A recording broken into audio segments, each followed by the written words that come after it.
같이 제목 읽어볼까요? 시작. 위로하라, 예비하라, 앙망하라. 아멘.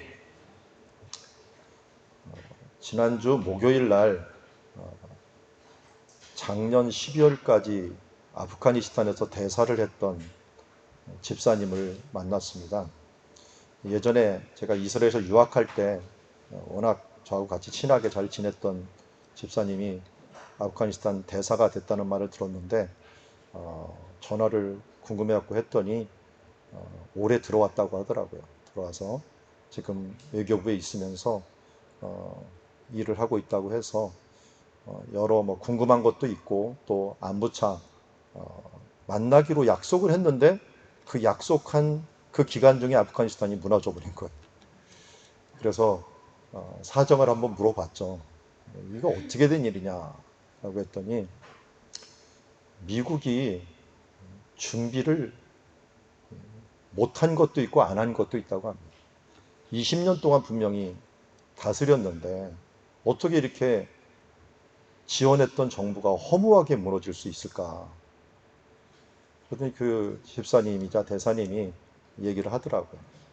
미국은 1년을 20년을 다스린 게 아니라 1년씩 20번을 다스린 거다. 이렇게 얘기하더라고요.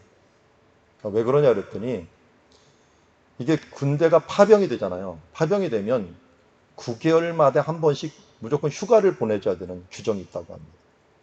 그러면 이게 파병이 된 군대가 9개월이 지나면 휴가를 가야 된다는 거예요.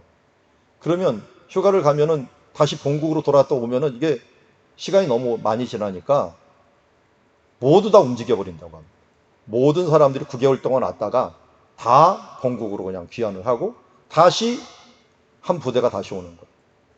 그렇게 하기를 20년을 했다는 거예요. 이러니까 무슨 일이 벌어지냐면 정책의 연속성이 없어져 버려요. 그리고 이렇게 바뀌는 걸 몇 번 보았던 아프가니스탄 사람들이 뭐라 그러냐면 이런 관료들이 뭘 의논하고 나면 또 사람이 바뀌어. 좀 할만하면 사람이 바뀌어. 그러다 보니까 어떻게 했냐면 이 사람이 맨 처음 한두 번은 그냥 그렇게 보다가 보니까 서너 번 바뀌면서 왔는데 갔어요. 간 다음에 그 중간에 내가 바꿔도 이 사람, 그 다음 사람 몰라. 뭘 빼먹어도 몰라. 원래 그런 겁니다. 해보고 나면 끝이야. 그러다 보니까 뭐 병원을 짓건 뭐 어디 건물을 짓건 이거 한 번 짓는데 우리나라에서도 그렇대요. 우리나라에서도 한 40억 불을 줬는데 가보니까 4억도 안 되는 건물을 지어놨더래요. 이게 어떻게 된 거냐고 봤더니 거기서 얘기하면 그랬다는 거예요. 시멘트 하나 옮겨오는데 얼마나 돈이 많이 드는지 아느냐. 중간중간에 탈레반이 다 뜯어내갖고 그거 우리 별거 없다. 그래갖고 한 4억짜리 건물을 줬다는데 4천만 원도 안 되는 건물을 줘놨어. 그리고 어떤 곳은 또 각 나라에서 이 지원을 해갖고 줬는데 똑같은 건물을 가지고 이건 미국에서 지원해갖고 줬다. 또 사진을 찍어갖고 똑같이 네덜란드에서 지원을 해줬다. 똑같이 영국에서 지원해줬다. 하나 가지고 그냥 여러 계절 돌려먹는 거예요. 그러니까 뭐 투자가 되는 대봤자 가는 것도 없다고 합니다. 아니라 그럴까 옛날 UN 세계은행에서요 우리 한국을 칭찬한 게 있답니다. 칭찬한 게 한국은 참 대단한 나라다. 전후 복구를 할 때 이게 100%를 주면은 현장에 몇 프로를 가는가를 보는데 한국은 20%나 갔대요. 100%를 줬는데 20%나 현장으로 갔대요. 이건 대단한 역사라고 합니다. 10%가 아니라 1%밖에 거의 안 간대요. 그러다 보니까 이게 밑빠진 독에 물붓기가 되어버렸고 미국도 계속 이렇게 정책을 하다 보니까 이 아프가니스탄 정부가 설 일이 없었고 제대로 정책의 연속성이 없었던 거예요. 한마디로 이게 자립할 준비가 되지 못한 거예요. 그러다 보니까 전쟁에서 그냥 그대로 무너져버리는 결과들을 가져오게 되었다. 그럼 이사야서 40장 말씀에서 가장 강조하는 게 예비하라. 뭐 다른 말로 하면 뭘까요? 준비하라 라고 합니다. 지금 우리도 잘 준비하고 있는가? 멀리는 우리가 예수 그리스도의 오심을 잘 준비하고 있는가? 가까이는 우리의 삶 속에서 이제 코로나가 정부에서 밝히기로는 위드 코로나로 정책이 바뀐다. 이렇게 하면 어떻게 되냐? 일단 모이는 것들은 문제가 되지 않는다. 일단 모든 사람들이 모여가고 일상생활을 같이 들어가면서 코로나와 함께 가는 일들이 뭐 짧게는 한 달 뒤, 길게는 두세 달 뒤에는 분명히 일어날 것이다. 우리에게 소망을 줍니다. 자, 어쨌든 우리가 코로나를 1년 반 이상을 제재를 받고 살아왔는데 분명히 더 나아질 것은 확실합니다. 그래서 이 나아지는 이 과정, 이 이후에 과연 우리는 어떤 것을 맞이할까? 제가 여름 수련회 때도 얘기했지만 아마 더 안 좋아지는 일들이 많을 것이다 라고 하는 부분들도 얘기했지만 우리는 과연 어떤 자세로 무엇으로 준비해야 될 것인가? 저 아프가니스탄이 다른 얘기가 아니라 우리 이야기가 될 수가 있어요. 그나마 이 코로나가 뭘 막아줬습니까? 이 향락 문화를 막아줬어요. 그나마 이 세상의 세속 문화를 막아줬어요. 저 동성애자들이 막 축제하는 거 이거 좀 막아줬어요. 술 먹고 막 흥청망청하는 이 문화들을 어느 정도 막아줬어요. 그런데 이것이 끝나면 과연 우리의 문화들은 어떻게 될 것인가? 참으로 우리가 예비하지 않으면, 준비하지 않으면 더 큰 어려움을 갖고 있기 때문에 참으로 예비하는 자가 되어야겠다 하는 생각을 가집니다. 각 시대마다 큰 전환기들이 있었습니다. 성경으로 보자면 출애굽하는 시간도 있었고요. 또 각 백성들마다 새로운 시대를 맞이하는, 왕정 시대를 맞이하는 시대라든지, 또 신약에서 구약으로 넘어가는 시대라든지, 또 사도들이 이제 교회 시대로 넘어가는 시대라든지, 성경에 보면 큰 전환기들이 있는데 이 전환기마다 쓰인 사람들을 보면은 준비된 사람입니다. 출애굽 때도 우리가 준비되었던 모세와 같은 사람이 쓰임을 받았고, 그리고 우리 최근에 보는 사사기에서도 옵니다. 사사들이 잘 준비된 사람이 있었어요. 특별히 입다 같은 사람들은 이미 역사적으로나 그는 용사적으로 잘 준비된 사람이었어요. 이런 사람들이 하나님 나라의 쓰임을 받고, 우리가 오늘 말씀에도 다룰 세례 요한과 같은 사람은 신약과 구약을 가르는데 아주 중요하게 쓰임을 받았던 사람들이라 할 수 있습니다. 오늘도 우리가 어렵고 또 힘든 세대가 한번 지나고 새로운 국면이 올 때 우리는 과연 어떻게 준비하며 어떻게 살아가야 될까 하는 것들을 말씀을 통하여 한번 보기를 원합니다.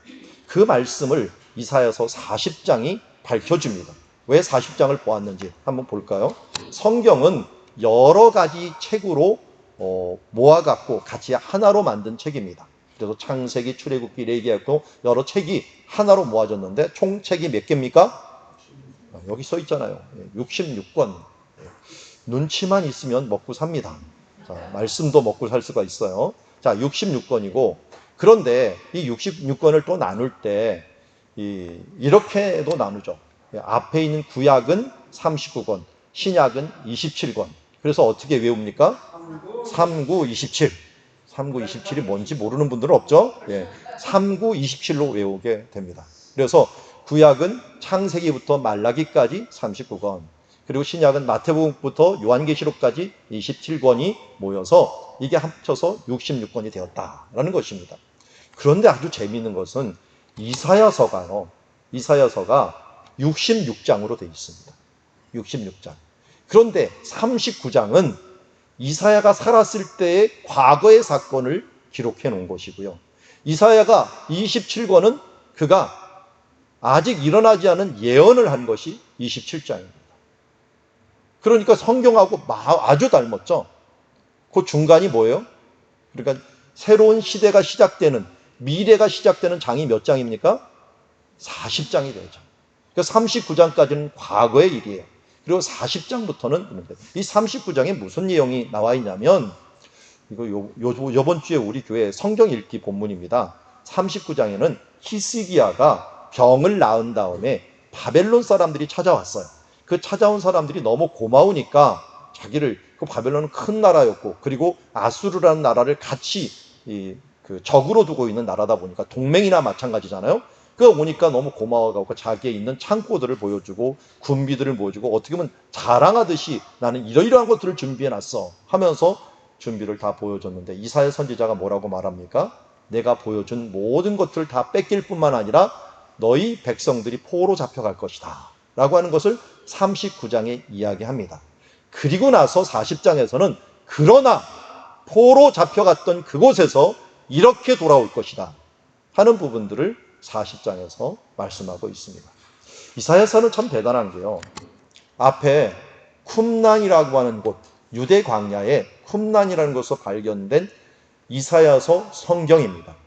1947년에 이것이 발견이 되었는데, 이 발견이 된 다음 해 48년에 이것이 이사야서라는 걸 밝혀지는 순간, 학자가 이거 2000년 전에 이사야서다라고 밝히는 순간 사람들이 와 외쳤다고 합니다. 그 외침이 다른 외침이 아니라 유엔에서 이스라엘을 독립시켜주겠다라고 결정한 날이 바로 이사야서가 이 2000년 전의 성경이라는 것을 알게 된 그 날이었습니다. 그리고 이 성경을 잘 분석을 해보니까요, 참으로 대단한 것은요, 지금 우리가 쓰고 있는 이사야서 있잖아요. 그러니까 몇백 년 전부터는 이사야서가 변할 리가 없어요. 왜? 인쇄를 하니까. 그런데 이때는 뭐예요? 다 글씨를 썼잖아요. 글씨를 써갖고 지금까지 온 성경이, 같은 성경이 온다는 건 거의 불가능합니다. 이 세계에서 2000년 전에 이 글을 갖다 계속 베꼈는데 똑같은 글로 남아있는 글은 지구상에 없습니다. 딱 하나만 있어요. 그게 바로 성경입니다. 2000년 전에 유대 광야에서 숨겨놨던 그 성경이 발견됐는데 지금 우리가 쓰고 있는 성경하고 똑같은 성경이 발견됩니다. 1.1획도, 한 글자도, 한 획도 틀리지 않게 보존되어 왔다는 것입니다. 그런데 이 이사야 성경은 예수님에 대해서 너무 많이 표현을 해주었고, 신약 시대에 대한 부분들을 너무 많이 표현해요. 특별히 이사야서 53장 같은 경우는 신약의 어떤 성경보다도 예수님께서 죽으시는 그 광경을 너무 멋지게라고 하면 되죠. 너무 실감나게 표현을 해주었습니다. 도살장에 가는 어린 양과 같이 그가 찔림은, 그가 상함은, 그가 채찍에 맞으면 우리의 죄악을 위함이라 하면서 너무나도 실감 있게 적었던 이 이사야서는 예수님도 많이 인용했고 사도 마태 같은 경우도 많은 인용을 하면서 이 이사야에 있는 예언을 예수님께서 이루기 위하여 나사렛에서 왔고 이루기 위해서 이렇게 했고 하면서 이 말씀을 인용했던 것을 보게 됩니다. 그런 면에서 이사야서는 너무나도 중요한 말씀이고 그 중에 40장은 새로운 시대를 시작하는 우리에게 주시는 좋은 메시지라 할 수 있습니다. 1절 말씀 같이 한번 읽어볼까요? 시작. 너희 하나님이 이르시되 너희는 위로하라. 내 백성을 위로하라. 아멘. 여러분, 이 구약 성경을 기록한 히브리어는 동사를 먼저 말하는 언어입니다. 그러니까 뭐가 먼저 말하겠어요? 위로하라. 그리고 또 한 번 위로하라가 나와요. 나후무 하면서 이게 위로하라 하는 말이 나오고 내 백성을 이렇게 나와요. 그러니까 새로운 시대가 시작할 때 먼저 하나님께서 하시는 일들은 뭐냐면 위로입니다. 위로. 내 백성을 위로하라. 또 누구를 위로하라고 봅니까? 뒤에 보니까 2절에 보니까 누구를 위로하라고요? 너희는 예루살렘의 마음에 닿도록 하는데요. 내 백성을 예루살렘을 의인화시키면 내 백성이 되고요. 내 백성이 또 의인화시킨 대상 중에 하나가 예루살렘입니다. 그러니까 내 백성의 마음에 닿도록 말하여 그에게 외치라 라고 얘기합니다. 왜 위로가 됐느냐 봤더니 그 노역의 때가 끝났고 그 죄악이 사함을 받았다. 죄값을 치루었다는 것입니다. 그의 모든 죄로 말미암아 여호와의 손에서 벌을 배나 받았느니라 라고 말합니다. 여러분, 하나님께서 우리 교회와 이 민족과 이 지구상에 팬데믹을 이렇게 주신 이유는 분명히 값을 치르는 것입니다. 기후에 대한 부분들 뿐만 아니라 인간이 망가뜨리는 자연들에 대한 대가를 치르고, 그리고 이게 교회가 이렇게 어려움을 당하는 것들은 이단이 창궐하도록 우리 교회가 건강하지 못했던 부분들, 이 부분들에서 대가를 치르게 됩니다.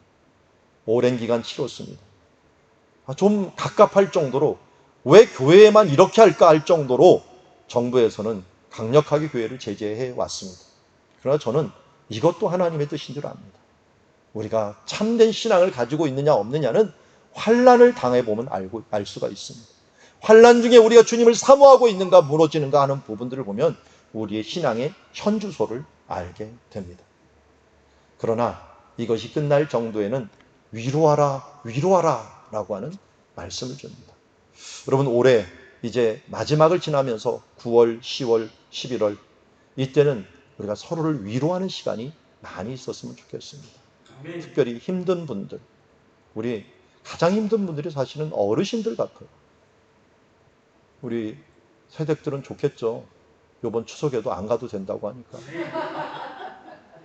근데 어르신들은 얼마나 답답하겠습니까?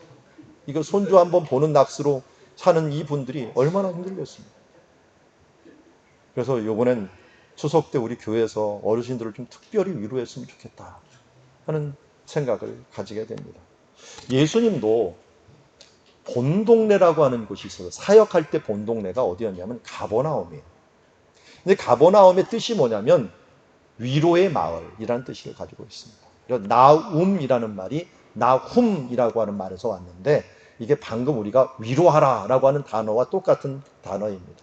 나훔, 위로하라는데 예수님은 바로 위로의 마을에 오셔서 병든 자, 가난한 자, 힘든 자, 사탄의 메인 자 이런 사람들을 위로하고 그들에게 자유를 주었습니다. 그래서 예수님이 하신 일이 무엇입니까? 포로된 자에게 자유, 눈먼 자에게 눈을 뜨게 함을, 눌린 자에게 자유함을 선포하는 이 희년을 우리에게 주시기 위하여 예수님께서 오시지 않았습니까? 그래서 가버나움에서 이렇게 일하신 예수님처럼 우리도 서로를 위로하는 시간이 되었으면 좋겠습니다. 특별히 또 힘든 분들 잘 보면은 여러 힘든 분들이 있죠. 그 중에 이제 주부들이 힘들고 특별히 어린아이들을 데리고 있는 어머니들 너무 고생이 많았습니다. 지금도 많고 있죠. 학교도 안 가니 이거 그나마 방학이 있으면 힘들어갖고 이게 학원이라도 보내는데 이건 어떨 때는 학원도 못 보내고 그리고 학교도 못 보내고 애들 데리고 이게 삼식이를 먹이느라고 얼마나 고생이 많은지 모르겠습니다. 여러분 이런 분들을 좀 위로해 주시길 바랍니다. 몇몇 순에서 그렇게 하는 것을 보니 참 제가 보기 좋았습니다. 어떤 순 보니까 주부들을 따로 우리 순장님들 여순모죠. 순모가 모아갖고 그나마 위로해 준다고 수다 시간을 가지면서 한 서너 시간을 수다하는 시간들을 가지니까 그나마 리프레시가 많이 된 것 같아요. 그러면 개별적으로는 좀 만날 수 있지 않습니까? 그러니까 서로 위로해주고 딱 보면서 힘이 될 사람들 힘을 주는 그런 위로의 공동체가 우리 사랑누리 공동체가 되기를 주의 이름으로 축원합니다. 두 번째는 보니까 3절부터 5절 보니까 예비하라 라고 합니다. 예비하라. 자, 3절 같이 한번 오늘 요절이기도 한데요. 같이 읽어볼까요? 시작. 외치는 자의 소리여 이르되 너희는 광야에서 여호와의 길을 예비하라. 사막에서 우리 하나님의 대로를 평탄하게 하라. 아멘. 이 성경을 번역할 때 이게 어디를 가져다가 번역하는 게 쉽지가 않은데요. 3절이 원래는 외치는 자의 소리여라고 번역할 수도 있고요. 원어를 보면 그 뒤에 광야에서 외치는 자의 소리여 이렇게도 번역할 수가 있어요. 그래서 신약성경 마가복음에서는 이렇게 얘기합니다. 마가복음에서는 이사야서 40장 3절을 마가복음 1장 3절에서는 이걸 인용을 합니다. 광야에서 외치는 자의 소리가 있어 라고 하는 말로서 번역을 한 것을 보게 됩니다. 자, 광야에서 외치는 자의 소리가 있다. 이 소리인데 이 소리가 무슨 소리인가 봤더니 여호와의 길을 예비하라. 예비하게 하라. 예비한다는 말을 마가복음에서는 뭘로 번역을 했어요? 준비하라. 똑같은 말이죠. 예비하라, 준비하라 라는 말로 했어요. 그리고 사막에서 우리 하나님의 대로를 어떻게 하라고요? 평탄하게 하라. 마가복음에서는 곧게 하라. 마가복음이 번역을 조금 더 잘했습니다. 야샤르라는 말이 있는데요. 이스라엘 가서 택시 타면은 야샤르라는 말을 써요. 야살의 책에 기록되었다라는 성경의 표현인데 야샤르는 straight, right, 바르다라고 하는 뜻을 갖고 있어요. 그러니까 하나님의 들을 곧게 만들어내는 일들을 얘기합니다. 자, 이렇게 예비하는 이유가 뭡니까? 4절 보니까 이 골짜기를 도두고 언덕마다 낮아지며 고르게 하고 또 평탄하게 되며 험한 곳이 평지가 된다라고 얘기하는데 이 길을 예비하는데 이 길을 뭐라고 하냐면 여호와의 길이라고 하고 3절에서는 하나님의 대로라고 합니다. 여호와의 길 하나님의 대로를 왜 이렇게 예비하고 평탄하게 해야 됩니까? 여기 5절에 보니까 그 이유를 얘기하고 있어요. 뭐가 나타났어요? 여호와의 영광이 나타났어요. 하나님의 영광이 나타났어요. 그 영광은 누굽니까? 우리가 요한복음 1장에 보면은 독생자의 영광이라고 하는 분이 누구예요? 바로 예수님. 예수님이 나타날 것을 미리 아셨던 하나님께서는 이 이사야를 통하여 미리 예언을 한 것입니다. 새 시대를 맞이할 그때가 올 것이다. 그것은 광야에서 외치는 소리가 있어서 바로 이것을 예비하게 된다. 근데 그 사람이 누구였어요? 4절에, 마가복음 1장 4절에 보니까 세례 요한이었어요. 세례 요한이 예수님의 길을 준비하는 사람이었어요. 어떻게 준비를 했어요? 죄사함을 받게 하는 회개의 세례를 주면서 사람들의 마음을 준비했어요. 그러니까 보니까 이 광야에서 외치긴 했는데 광야에서 높은 것 낮은 것을 막 꽃갱이로 뭐 쪼개갖고 이것을 평탄케 만든다는 게 아니라 어떻게 하는데 사람들의 마음을, 광야에서 사람들의 마음을 그렇게 부드럽게 만들어서 세례를 주면서 사람들에게 회개의 마음을 가지고 마음을 부드럽게 만들어서 예수님의 말씀을 듣게 만듭니다. 또 세례 요한은 뭘 준비했습니까? 제자들을 준비했어요. 우리가 잘 알듯이 이 베드로하고 또 안드레 이런 사람들은 다 세례 요한 제자들이었습니다. 이런 제자들을 준비하면서 예수님의 오실 길을 준비하였던 사람들입니다. 그리고 뭘 준비했습니까? 예수님이 오시는 장소의 사람들의 마음들을 모두 준비했어요. 그래서 갈릴리 사람들이 예루살렘으로 가장 많이 가는 요단강 길목에 서서 그들에게 외치면서 그들의 길들을 준비해 놓았던 것을 보게 됩니다. 이렇게 잘 준비했던 세례 요한은 예수님으로 칭찬을 받았죠. 어떤 칭찬을 받았어요? 여자가 낳은 자 중에서 가장 큰 자다라고 하는 칭찬을 받는 사람이 되었던 것을 보게 됩니다. 여러분, 예비를 잘하면 정말 최고의 영광을 받게 됩니다. 다시 오실 예수 그리스도, 우리는 또 한 명의 세례 요한이 되어서 다시 오실 예수 그리스도를 준비하는 사람들입니다. 세례 요한이 준비했듯이 잘 준비하는 사람이 된다면 하나님의 나라를 맡게 됩니다. 사실 이 세례 요한처럼 준비한 사람이 또 있었죠. 아기 예수님이 예루살렘을 갔을 때 아기 예수님을 향하여 이 사람은 우리를 구속할 사람이라는 걸 단박에 알아본 사람이 누구였어요? 시몬과 안나라고 하는 사람이 알아봤습니다. 그 전에 또 누가 알아봤어요? 목자들이 준비를 하고 있다가 예수님을 알아보게 되고 동방박사들이 알아봤어요. 그러나 교회의 시대가 새로 시작할 때, 이제 예수님이 승천하시고 성령님이 새로 시작할 때, 그때는 120문도가 마가의 다락방에서 열심으로 마음을 다하여 기도함으로 말미암아 그 다음 세대를 준비했던 것을 보게 됩니다. 여러분, 각자 시대가 있습니다. 시대를 잘 준비할 수 있는 사람들, 이런 사람들이 참으로 지혜로운 사람들입니다.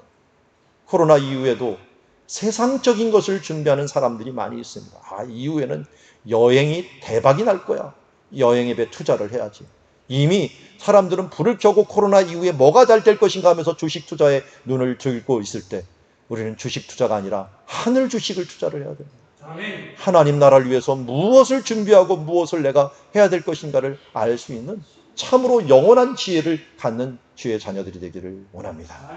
자, 그러면 어떤 것을 예비해야 될 것인가 하는 것들도 이 뒤에 아주 친절하게 말씀하고 있습니다. 먼저 6절에 보니까 말하는 자의 소리여, 광야에 외친 자의 소리여 라고 했는데 이번에 다시 한번 소리여 이렇게 외치라. 근데 소리에게 또 한 번 외치라고 합니다. 뭘 외칩니까? 라고 이번에 물어봐요. 그랬더니 모든 육체는 풀이요, 그의 모든 아름다움은 들의 꽃과 같다. 한마디로 인간은 풀과 같은 존재다. 인간의 아름다움, 이 부분들은 들의 꽃과 같은 존재다. 그래서 풀은 마르고 꽃은 시든다. 인생은 시들 수밖에 없는 존재들이지만 그러나 이 위에 하나님이 함께 하시는, 풀은 마르고 꽃은 시드나 우리 하나님의 말씀은 영원히 서리라. 아멘. 결국 외치라고 하는 핵심은 뭡니까? 하나님의 말씀은 영원히 서리라. 하나님의 말씀은 영원하시다. 하나님의 말씀은 견고하시다 하는 부분들을 우리에게 외치라고 말씀합니다. 앞에 이스라엘에 있는 유대 광야를 제가 찍어왔습니다. 위에는 여름이고요. 아래는 겨울입니다.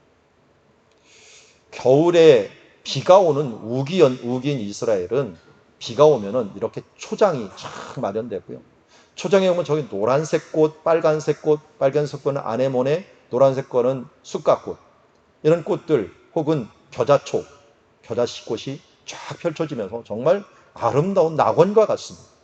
그런데요, 한 5월 정도가 돼갖고 동풍이 더운 바람이 한번 쫙 불어오면요, 이 위에가 싹 말라버립니다. 그야말로 뭐 우리 꽃을 드라이 시킨다 그러죠. 드라이 시키듯이 다 돼버려요. 그래서 풀은 그대로 있는데 색깔이 변해버린 거예요. 말라갖고. 양들은 생명이라서요, 이게 풀인지 돌인지를 몰라요. 멀리서 보면. 그래서 목자가 그게 풀인지 아닌지를 미리 기억을 해둬야 돼요. 왜? 색깔은 똑같으니까. 그래서 양들을 그 마른 풀로 인도를 해갖고 이 양들을 키울 정도로 이렇게 많이 변합니다. 근데 비가 오면 정말 한순간에 또 이렇게 꽃이 피며 나가는 거예요. 오른쪽에 제가 모서리에 꽃이 핀 장소를 해놨는데, 광야에서 비 온 뒤에 한 일주일 뒤에 제 광야를 들어갔어요. 그랬더니 너무 아름다운 곳으로 광야가 꽉 차 있는 모습을 보게 되었습니다. 이게 바로 이사야서 40장 말씀이라고 할 수 있어요. 풀은 마르고 꽃은 시드나 한 번에 모든 것들이 말라버립니다. 그러나 우리 하나님의 말씀은 영원히 서게 됩니다. 인생이 그렇죠. 어느 순간 갑자기 사그라지는 인생을 보게 됩니다. 그게 나이가 들어서 그럴 수도 있고, 뭔가 병이 들어서 그럴 수도 있고, 아니 한 번에 죽으면 모든 것들이 다 사라지는 모습을 보게 됩니다. 그런데 영원한 것은 무엇이라고요? 하나님의 말씀. 그래서 우리가 코로나 이후 시대를 준비할 수 있는 가장 중요한 것은 말씀입니다. 하나의 말씀으로 깨어있고 그 말씀을 거울로 삼고 그 말씀으로 창으로 삼아서 내가 시대를 분별하고 나아가다 보면 내가 따로 준비하지 않아도 깨어있어서 하나의 말씀으로 깨어있다 보면 나도 모르게 준비된 사람들이 되는 것입니다. 뭔가 이 기회는 이때다 하면서 하는 사람들은 못해요. 꾸준히 준비한 사람들이 결국 그 열매를 얻게 되는 것을 보게 됩니다. 자, 우리 교회는 매년 이제 2번의 바이블 칼리지를 열게 됩니다. 상반기, 하반기를 열게 되고, 이제 올라올 때 붙여놓았던 그 반들이 이제 4개의 반들, 5개의 반들이 펼쳐지게 되는데, 여러분 이 코로나 기간 이제 끝나는 기간에 하나님 앞에 어떤 모습으로 서고 어떤 모습으로 준비하겠습니까? 내 생각으로 준비하고 내 의지로 준비할 생각하지 말고 우리가 준비해 놓은 좋은 도구들이 있지 않습니까? 말씀 나눔 심화반이 있고, 그리고 또 제가 가르치는 성경 공부반이 있고, 또 이제 기초반들이 있습니다. 이런 반들, 또 마더와이즈라고 해갖고 이 주부들이 함께 공부하면 좋은 반들이 있습니다. 이런 반들이 함께 들어가서 여러분들이 그곳에서 같이 나누면서 하나의 말씀으로 무장해 나가는 것, 이것이 최고의 코로나 이후를 준비하는 지혜라고 할 수가 있습니다. 아니, 주님 오실 날을 준비하는 거룩한 백성들의 지혜로운 선택이라고 할 수가 있습니다. 또 공짜입니다. 이 공짜라 보니까 이 좋은 줄을 모르고서 사는 사람들이 있어요. 진짜 중요하고 비싼 거는 돈으로 살 수 없다고 했죠. 공기, 생명, 햇빛 모두 진짜 중요한 것은 살 수 없기에 여러분들에게 무료로 이것을 제공하니까 각기 이번 주에 이제 전교인톡에 올라오게 될 텐데요. 여러분 하나 이상씩 선택을 해서 꼭 말씀으로 교제를 나누고 준비를 하셨다가 이제 하나님의 때를 맞이하는 주님의 자녀들이 되기를 주의 이름으로 축원합니다. 두 번째로 뭘 준비하나 봤더니 하나님을 아는 것입니다. 여기 보니까 9절에 보니까 아름다운 소식을 시온에 전하는 자여 너는 높은 산에 오르라. 또 여기 9절 뒤에 이 두 번째 줄에도 아름다운 소식을 예루살렘에 전하는 자여. 그러니까 똑같은 거예요. 아름다운 소식은 뭘까요? 복음입니다. 복음. 하나님이 주시는 생명의 복음이에요. 우리 앞에 있었던 하나님의 말씀이죠. 이 말씀을 시온에 전하고 예루살렘이 시온이고 시온이 예루살렘입니다. 그래서 전하기 위해서 어떻게 합니까? 먼저 높은 산에 오르라는 거예요. 그리고 그곳에 올라서 어떻게 힘써 소리를 높여라. 그리고 두려워하지 말고 소리를 높여라. 이게 소리를 높이라 하는 말이 2번이나 나옵니다. 그리고 유다 성읍, 이제는 더 나아가서 유다 성읍들에게 이르기를 너희 하나님을 보라 라고 얘기합니다. 이 말을 보니까 우리가 사도행전 1장 8절 말씀이 생각나요. 성령이 너희에게 임하시면 너희가 권능을 받고 어떻게 하라고요? 예루살렘과 온 유대와 사마리아와 땅끝까지 이르러 내 증인되라. 바로 이 9절 말씀이 그런 말씀을 주고 있습니다. 그런데 여기에서는 외치라고 하는 것들이 뭐냐면 말씀인데, 아름다운 소식인데, 그 아름다운 소식의 대표 명사로 준 것이 뭐냐면 너희 하나님입니다. 너희 하나님. 너희 하나님을 보라. 이 보라라는 말이 히브리어로 히네. 제가 많이 말씀드려요. 히네는 원래 무슨 뜻이라고요? 보라라는 뜻보다는 주의를 환기시키는 단어라 그랬죠. 이게 히네입니다. 모션으로도 보낼 수 있는 히네예요. 히네인데, 히네, 너의 하나님. 히네, 엘로헤이켐이라고 하는 이런 단어를 쓰는데, 히네, 하나님을 봐. 이렇게 뜻이 있지만, 봐라, 하나님이야. 봐라, 하나님이야. 크게 외치는 소리가 뭔가 하면, 여기 하나님이 계시다. 하나님이시다. 라고 외치는 거예요. 근데 대체 하나님이 어떤 분이시게 이렇게 외치는 겁니까? 오늘 우리가 본문을 뛰어넘었지만 28절에 하나님을 정말 잘 요약하고 있어요. 28절, 29절이 하나님이 어떤 분인가를 잘 이야기하고 있으니까 한번 읽어보겠습니다. 시작. 너는 알지 못하였느냐? 듣지 못하였느냐? 영원하신 하나님 여호와 땅끝까지 창조하신 이는 피곤하지 않으시며 곤비하지 않으시며 명철이 한이 없으시며 피곤한 자에게 능력을 주시며 무능한 자에게 힘을 더하시나니. 아멘. 하나님이 어떤 분이라고요? 보니까 영원하신 분이에요. 우리의 이 유한함과 틀려요. 영원하시기 때문에요. 하나님의 약속도 영원하신 거거든요. 왜 우리의 성경 말씀을 믿습니까? 하나님의 말씀은 불변하실 뿐만 아니라 영원하셔. 그래서 하나님은 아브라함의 하나님, 이삭의 하나님, 야곱의 하나님이라고 얘기하는 것은 살아계신 하나님이요 영원한 하나님이기 때문에 우리에게 약속하시고 우리에게 말씀하신 것들을 반드시 지키게 돼 있다는 겁니다. 거기다가 하나님은 어떤 분이라고요? 땅끝까지 창조하신 여호와다라고 말합니다. 창조의 하나님. 모든 땅끝까지 다 만드시고 땅끝까지 이르러 갔고 거기에 모든 것들을 창조하고 보이는 것과 보이지 않는 것과 모든 것을 창조하시는 하나님이시다. 창조주 하나님이시다. 그리고 하나님은 피곤하지 않으시고 곤비하지 않으신다. 이 말이 오늘 28절부터 31절까지 3번이나 나와요. 피곤하지 않고 곤비하지 않는다. 한마디로 피곤하지 않고 곤비하지 않는 하나님을 무슨 하나님이라고 말할까요? 전능하신 하나님. 능력이 많으신 전능하신 하나님. 그 다음에 명철이 한이 없으신 하나님을 또 뭐라고 말할까요? 네. 명철이라는 건 지식이죠. 모든 지식을 아시는 하나님. 어떤 하나님? 전지하신 하나님. 전지하신 하나님. 그래서 하나님은 영원 불변하신 하나님이시오. 전능하신 하나님이시오. 전지하신 하나님. 전지, 전능, 영원, 불변. 그 하나님이 어떻게 한다는 거예요? 피곤한 자에게 능력을 주시고 우리가 무능한 자 같은 우리에게 힘을 더하신다라고 합니다. 이 무능한 자에게 힘을 더한다라고 하는 것은 무능하다라고 하는 원어를 보니까 활력이 없다라는 거예요. 활기가 없다. 활력이 없는 자에게 힘을 더한다는 말이 이게 재미있는 표현이더라고요. 더한다는 말이 덧입히다라는 뜻이더라고요. 덧입히다. 우리가 활력 없고 무력한 우리에게 힘을 덧입히시는 하나님. 성령의 그 능력으로 우리를 덧입히시는 하나님이시다 라고 말씀합니다. 여러분 욥기서를 다 아시죠? 욥기서를 읽다 보면은 대체 이게 뭐야 하는 좀 안타까움이 있습니다. 욥이 잘못도 안 했는데 하나님의 시험이 온 거예요. 그런데 욥이 모든 걸 잃어버리고 병이 들고 하는 것보다 더 힘들게 한 사람들은 누굽니까? 친구들이에요. 그 친구들이 어렵게 한 것이 그냥 이게 한 3, 40장이 나와요.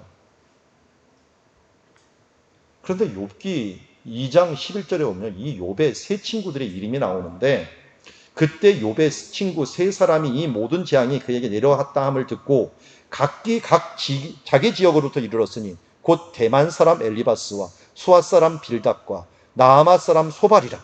그들이 욥을 위문하고 위로하려 하여 서로 약속하고 오더니. 이 친구들은 뭐하러 온 거예요? 위로하고 위문하러 온 거예요. 우리 앞에 우리가 위로한다고 했는데 위로 잘해야 돼요. 이 욥의 세 친구처럼 잘못하다가 됩니다. 근데 이 욥의 세 친구들이 얼마나 대단한 친구냐면요, 나중에 보니까 12절에 2장 12절에 눈을 들어 멀리 보매 그가 욥인 줄 알기 어렵게 되었으므로 그들이 일제히 소리질러 울며 각각 자기의 고소를 찢고 하늘을 향하여 티끌을 날려 자기 머리에 붓고 밤낮 7일 동안 그와 함께 땅에 앉았으니 욥의 고통이 심함으로 그에게 한마디도 말하는 자가 없었더라. 여러분, 이런 좋은 친구들 둔 사람 있습니까? 어려움을 당했는데요, 와갖고 7일 동안 너무 기가 막혀서 그 옆에 그냥 앉아 있어만 주는 거예요. 이거 대단한 친구들 아니에요? 그런데 이들이 왜 욥을 그렇게 힘들게 만들었을까요? 맨 처음에는 욥을 위로한다고 왔는데 나중에는 뭘로 얘기합니까? 욥아, 그래도 네가 뭔가 잘못한 게 있지 않니? 그래도 회개할 게 있지 않니? 위로한답시고 사람들의 그 마음에 참된 위로가 아니라, 공감은 잘했어요, 앞에까지는. 그 뒤에는 공감이 아니라 그가 문제가 있지 않느냐 했는데 욥이 나 그런 거 없어 그랬더니 더 공격하는 거예요. 너 그렇게 교만할 수가 있냐? 왜 하나님 앞에 그렇게 겸손하지 못하느냐 하면서 그에게 내가 회개만 하면 내 시작은 미약하였으나 나중은 창대할 수 있어, 이거요 욥의 친구들이 말한 말이에요. 그러면서 욥에게 설득하듯 얘기했나요? 욥이 아니야 그게 아니라니까 하는데도 계속 얘기하다 보니까 이게 욥이 죽을 지경이 된 거예요. 욥이 근데 어떻게 위로를 받았습니까? 마지막 부분에 가서 하나님이 나타나요. 하나님이 욥 보고서 이런 잘못 저런 잘못 이거 말합니까? 하나님이 한 말은 무엇인지 아십니까? 너는 알지 못하였느냐? 내가 창조한 그 악어 누스단을 보라. 뭘 보라 하면서 하나님을 알려줍니다. 하나님이 어떤 분인가를 자꾸만 알려줘요. 그 알려주니까 욥이 갑자기 어찌할 줄을 모르다가 그 앞에 내가 이때까지 하나님을 말씀을 듣기만 하였다더니 하나님을 배웠나이다 하면서 하나님의 영광과 하나님이 어떤 분이라는 걸 알면서 그가 자기 머리를 조아리면서 나는 이렇게 연약한 자였습니다 하면서 회개하며 내가 죄를 티끌에 지며 내가 회개하며 나아갑니다 라고 나가는 모습을 보게 됩니다. 여러분, 아무리 위로하고 아무리 설득해도 안 되는 것이 하나님이 어떤 분인지를 알았더니 그가 돌이키는 모습을 보게 됩니다. 여기도 마찬가지입니다. 하나님이 어떤 분인가. 오늘 선지자는 이 소리를 외치는 지금 소리는 뭘 보라고 합니까? 너희 하나님을 보라. 하나님을 보고 하나님이 어떤 분인가를 보면은 너의 문제들이 문제가 될 게 없다라고 말합니다. 제가 수없이 얘기하죠. 문제가 있으면 십자가 앞에 나와. 십자가 앞에서 하나님의 그 사랑과 예수 그리스도를 통하여 우리에게 주신 하나님의 은혜를 너희가 생각한다면 정말 우리가 가진 문제들이 너무나도 사소해지고 너무 정말 이런 찌꺼기 같은 문제를 가지고 내가 왜 고민하고 있는가 하면서 뛰어넘을 수 있다는 것입니다. 욥과 같이 아무리 무지하게 어려움을 당한다고 할지라도 그 억울함을 뛰어넘을 수 있는 유일한 길은 하나님을 알고 주 예수를 아는 것입니다. 그분은 우리를 위해서 죄가 없으신데도 불구하고 나의 죄를 위해 이렇게 죽으셨는데 내가 당하는 이 억울함이 뭐가 대수냐 하면서 넘어설 수 있는 것은 하나님을 알고 그 사랑을 알고 주 예수를 알 때 우리가 넘어설 수 있는 그런 힘이 생기는 줄 믿습니다. 아멘. 오늘도 우리가 믿음의 주요 온전케 하시는 이인 예수를 바라봅시다. 아멘. 이제 세 번째로 보니 어떻게 예비해야 되는가 봤더니 30절에 보니까 앙망하는 마음으로 준비를 해야 됩니다. 30절, 31절 유명한 말씀이죠. 같이 한번 읽도록 하겠습니다. 시작. 소년이라도 피곤하며 곤비하며 장정이라도 넘어지며 쓰러지되 오직 여호와를 앙망하는 자는 새 힘을 얻으리니 독수리가 날개치며 올라감 같을 것이요 다는 박질하여도 곤비하지 아니하겠고 걸어가도 피곤하지 아니하리로다. 아멘. 유명한 말씀이죠. 소년이라도 피곤하며 곤비하니. 이 앞에도 나왔죠. 하나님은 그런데 어떤 분이에요? 피곤하지 아니하고 곤비하지 않은 분이지만 인간은 어떤 존재예요? 풀과 같고 들꽃과 같기 때문에 금방 피곤하고 곤비한 존재. 이 소년이라는 것은 이 원어로 보면 나림이라고 그러는데 나림이라는 건 소년들을 얘기해요. 소년들, 청소년들. 청소년들이 피곤한 거 모르잖아요. 한 번만 자고 나면 뭐 바로 피로가 해소가 되고 하고요. 여기 장정이라는 표현은 바후림이라고 하는데 청년들을 의미합니다. 원래 청년들. 이 청년들이 또 넘어지고 쓰러지는 거예요. 이 코로나로 인해서 소년들도 청년들도 모두 다 피곤하고 곤비하고 넘어지고 쓰러지는 사람들이 너무 많아요. 아니 뭐 어른들은 말할 것도 없죠. 그러니까. 그런데 이런 상황에서 우리가 이걸 이겨내는 방법은 뭐냐 봤더니 31절에 여호와를 앙망하는 것입니다. 이 앙망한다는 단어가 별로 많이 쓰이지는 않죠. 이걸 그냥 얘기한다면 소망이에요. 소망. 이게 이 카바라는 말을 쓰는데 이 카바라는 말이 명사로 바뀌면 티크바가 됩니다. 티크바라는 말은 조금 세계사를 아시는 분들은 이스라엘 사람들이 애국가를 부르죠. 우리나라는 애국가라고 부르잖아요. 이스라엘은 하티크바라고 불러요. 애국가가 제목이 소망이라고 해요. 그 소망, 그 희망이라고 하는 게 바로 그들의 애국가예요. 그래서 이 가사가 이렇게 시작돼요. 이 마음에 유대인의 영혼이 여전히 갈망하는 한, 저 멀리 동방의 끝을 향하여 시온을 향하여 바라보고 있는 한, 우리의 희망, 우리의 소망은 아직 사라지지 않았네. 2000년간 이어온 그 오랜 소망은 우리 땅에 속박없는 나라를 세우리라는 그 소망, 시온과 예루살렘 그 땅에, 이런 식으로 노래가 이 가사가 됩니다. 그러니까 소망, 티크바라는 말을 갖다가 2번, 3번 외치면서 그들이 그 애국가가 소망이에요. 한마디 소망. 하티크바. 그래서요, 이 예루살렘에서 예루살렘을 올라오는 그 길, 해변에서 올라오는 그 길에 이 마을 하나가 있는데요. 그 페딱 티크바라는 마을이 하나가 있어요. 이 페타크는 열린다, 문이라는 뜻을 갖고 있고 티크바, 소망의 문이라는 그런 마을들이 있습니다. 그 도시가 있을 정도로 이 사람들은 티크바를 굉장히 좋아하는데 여기도 마찬가지예요. 이게 티크바입니다. 앙망이라는 말, 소망이라는 말. 소망하는 자는 새 힘을 얻는다. 우리 데살로니가 1장에서는 소망에는 반드시 따르는 게 뭐가 있다 그랬어요? 소망에는 인내가 따르는 거죠. 그러니까 우리가 소망을 가지면은 인내하면서 살아갈 수 있습니다. 소망이 없는 사람들은 금방 무너져요. 그야말로 피곤하고 곤비하고 넘어지고 쓰러지는 그 근본적인 원인은 결국은 소망이 없기 때문에, 희망이 없기 때문에. 그런데 하나님께서는 어떻게 해요? 여호와를 소망하는 자에게는 새 힘을 주겠다고 말씀합니다. 어느 정도로 힘을 준다고요? 독수리같이. 원래 원어에는 독수리같이 날개치며 올라갈 것이다, 이런 표현을 쓰고 있어요. 독수리가 날개를 칠 때 그 힘과 같이 퍽퍽퍽 하면서 올라가듯이 이 올라갈 것이 다른 박질하여도 곤비하지 않겠고 걸어가도 피곤치 않을 것이다. 여기서도 곤비함과 피곤함이 나왔죠. 우리 인생은 피곤한 존재입니다. 금방 피곤해지고 곤비한 존재입니다. 이 곤비하다는 것은 일로 피곤한 것을 얘기하고요.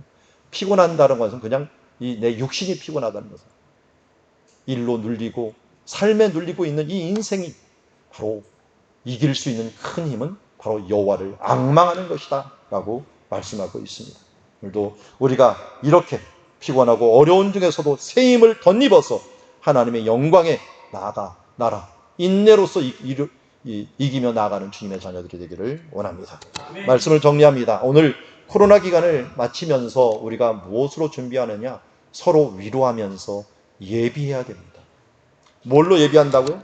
첫 번째로 견고한 하나님의 말씀으로 예비하고, 두 번째로 하나님이 어떤 분인가를 알고 외치면서 전도하면서 나도 모르게 외치고 알려주고 전도하다 보면 어떻게 돼요?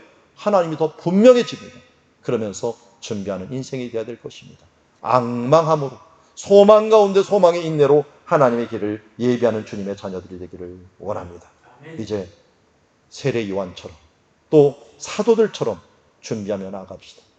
이 세상에 들꽃 같고 마른 풀과 같은 그런 인생들처럼 그것을 위하여 헛된 것을 준비하지 말고 말씀으로 준비하고 우리 앞길을 비춰주는 주의 말씀, 주의 말씀은 내 발의 등이요 내 길의 빛이라고 말씀해 주셨습니다.